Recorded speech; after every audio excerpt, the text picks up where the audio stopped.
Hi, I'm Ann V. Brady, and I'll be reading an excerpt from my book, A New Beginning, the story of my adoption, life, and service, illustrated by Eric C. Brady.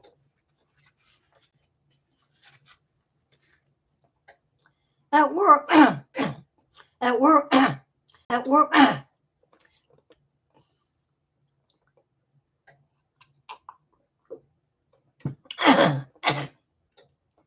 at work, different staff sergeants were tasked with coming up with new types of exercises for the company.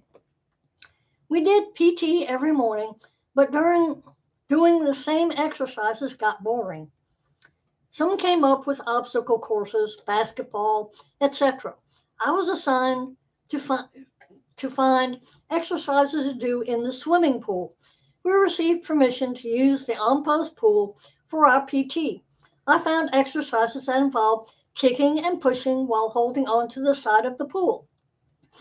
Afterwards, we would play water polo. Some of the soldiers didn't like the pool exercises. When we asked them why, we found out some of them didn't know how to swim. Our sergeant said he would teach them. One sergeant said he would teach them how to swim after PT.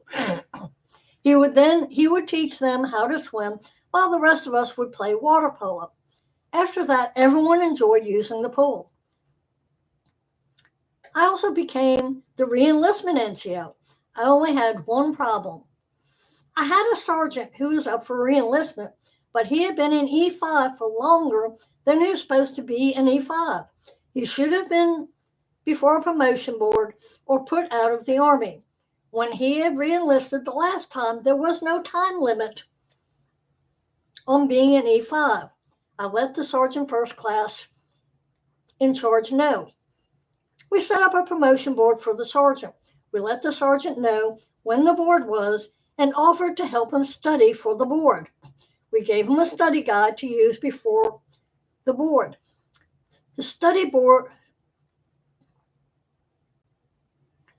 guide doesn't tell you what questions will be asked. It gives all the questions that may be asked.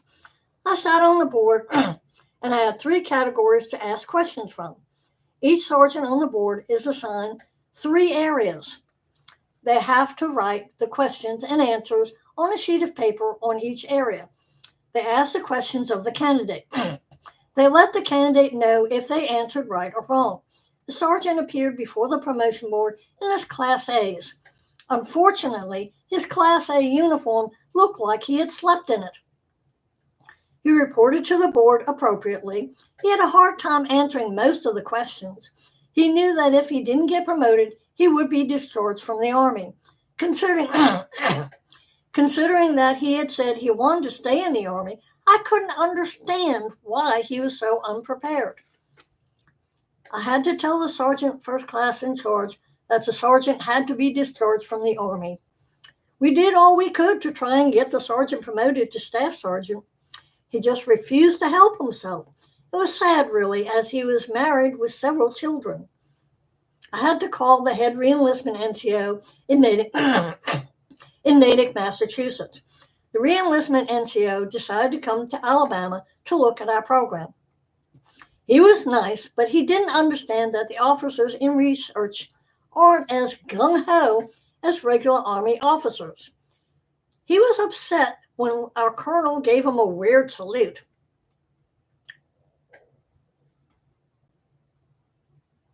Most of our officers were medical officers that were assigned to work in research. The re-enlistment NCO brought me a military camouflage raincoat made of Gore-Tex. I was thrilled with the raincoat. He looked over our re-enlistment program. He was pleased overall with how I was doing my job. After a year, I resigned as re-enlistment NCO. Staff Sergeant K was upset with me and told me I shouldn't be resting and I needed to be still active as a soldier. I told her that I had 18 years in the Army, and I thought that a young soldier would be better suited for the re-enlistment jobs as it would help them with getting promoted. One thing I really enjoyed was when we flew to Fort Bragg to see our soldiers graduate BNOC and ANOC. We would fly using one of our unit's helicopters. They had several. This was the first time I had ever flown in a helicopter. I love supporting our soldiers. One day, one of our male soldiers came up to me. He told me that I had changed his mind about women in the military. In his last unit, the women were never assigned to work at night like the men were. He also said they rarely helped with any menial tasks. I was the first female NCO that worked side by side soldiers as an equal. He said he liked that I wasn't afraid to get my hands dirty.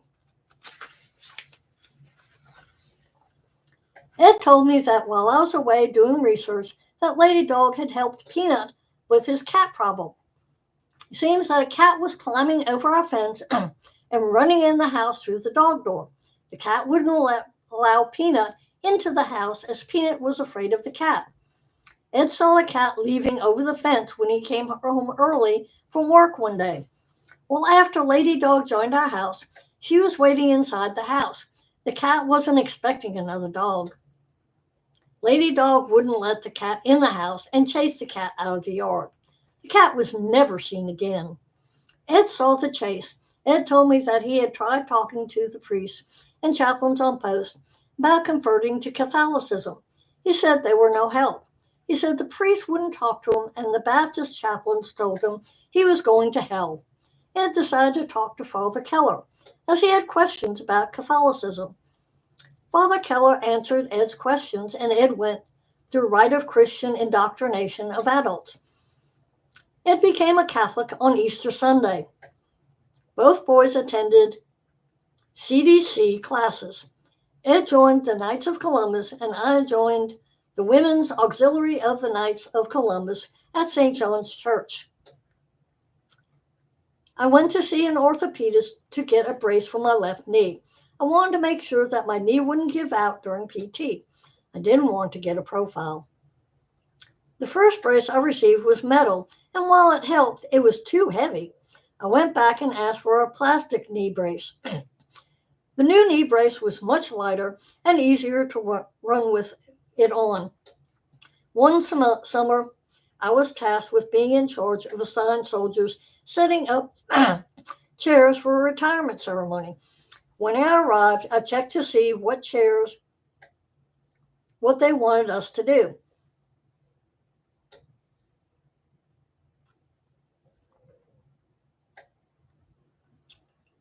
I also wanted to know where they wanted the chair set up.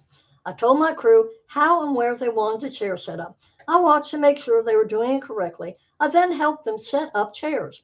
I've always believed a leader never asks a soldier to do something they won't do themselves. When it came time for E7 promotions, I was passed over again, and Staff Sergeant K was promoted. I did tell the staff sergeant that I didn't want her evaluating me, as I had been over her and had been her evaluator. She was not pleased, but there was precedence for my request. When I hit 18 years, I received a profile to do the 2-mile walk. It took a while to get used to walking 2 miles, as there are different muscles used when running. The first APFT test I walked, the sergeant first class walked the last part of my walk with me after he had finished his run. He was trying to encourage me to finish before time ran out. He then had to stop because his calves wouldn't take it.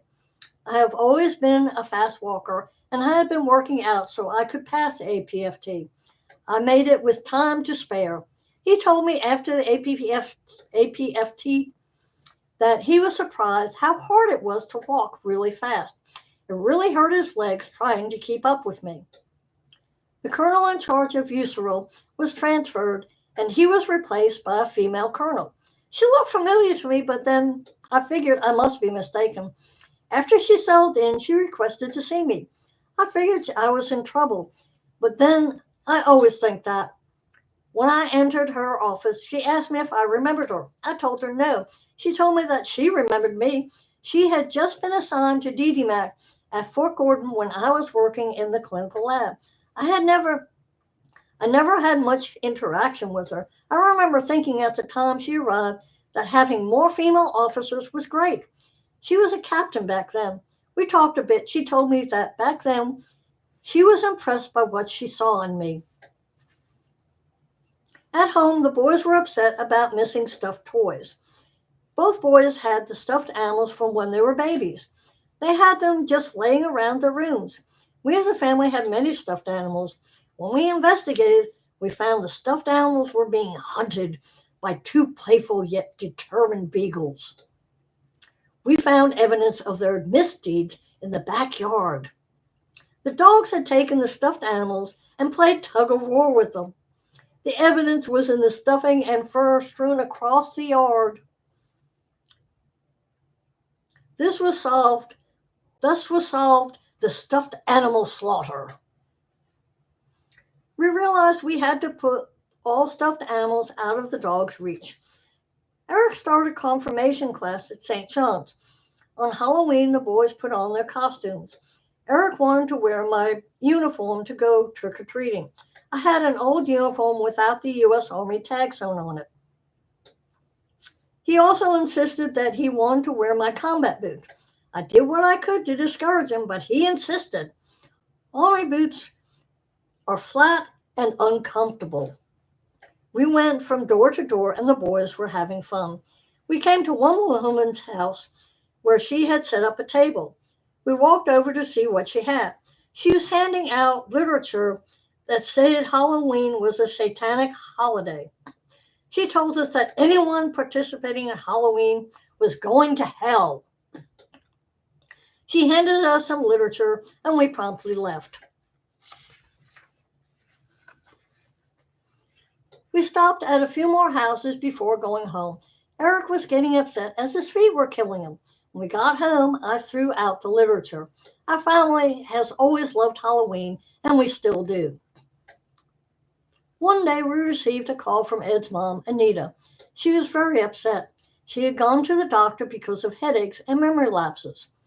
The doctor called her and Mike in to talk about the results of some tests he had run. Doctor's bedside manner left much to be desired. He excitedly told them that Anita had a glioblastoma brain tumor.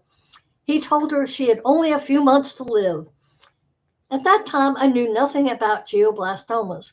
I told her that I would search the internet and see what I could find and see if there were any viable treatments. I did research and saw some treatments listed. Ed called her back and we told her that maybe she should get a second opinion. I took leave and we went up to visit Anita and Mike. We went with her to her doctor's appointments for moral support.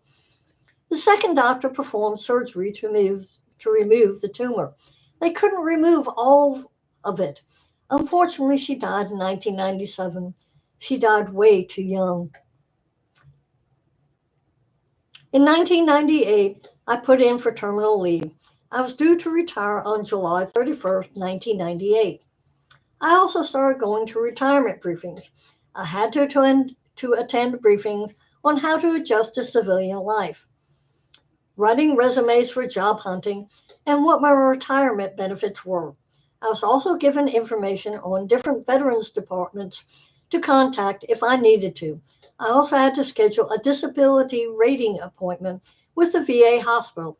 I had to schedule appointments with the VA hospital in Montgomery and Birmingham, Alabama. Doctors had to give me a physical to determine what percentage disability I was entitled to. I was given 30% disability for my knees and COPD. And that is all for today. And I hope everybody has a happy Easter. I know I am. I love my chocolate bunny that Ed bought for me. And for once, Easter Sunday is an absolutely beautiful, gorgeous day. It's usually dark and bleh or raining.